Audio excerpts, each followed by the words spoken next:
Blessed and happy Thursday to all of you, my dear friends, my dear brothers and sisters, my dear good people of God, faithful followers of the Daily Gospel Reflection with Father Jack, my dear kababayans. Today is December 26, 2024, and today is the feast day of Saint Stephen, the first martyr of the Church.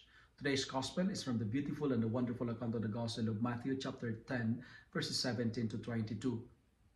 You know what? Following the Lord, following Jesus is simple but not easy. It feels like, for me, a shock to read the Gospel for today, a day after Christmas. Because today we are reminded that when we choose to follow the Lord, when we choose to follow Jesus, we have to expect persecutions in different forms. The Gospel says, you will be hated by all because of my name. But the good news of today's Gospel is this. Yeah, we will be persecuted, but not be crushed. Persecution should not be the reason for us to stop serving and following the Lord. And what should be our response towards persecution? The Gospel suggests endurance. Endurance must be our response to the persecution.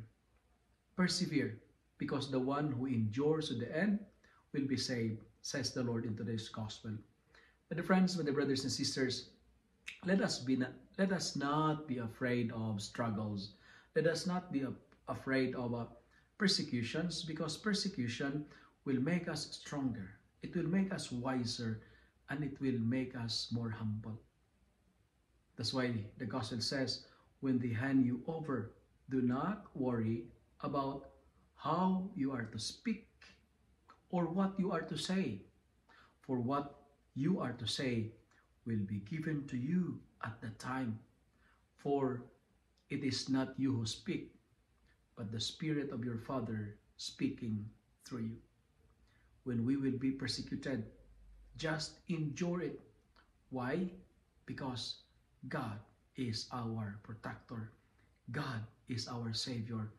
God is there to defend us. My dear friends, my dear brothers and sisters, like Saint Stephen, do not be afraid to follow the Lord. Do not drop your faith because of persecution, but let persecution be your stepping stones towards heaven. If you love and like this reflection, kindly share it with your friends, share it with your family, make the Word of God viral so that many will be blessed. Amen.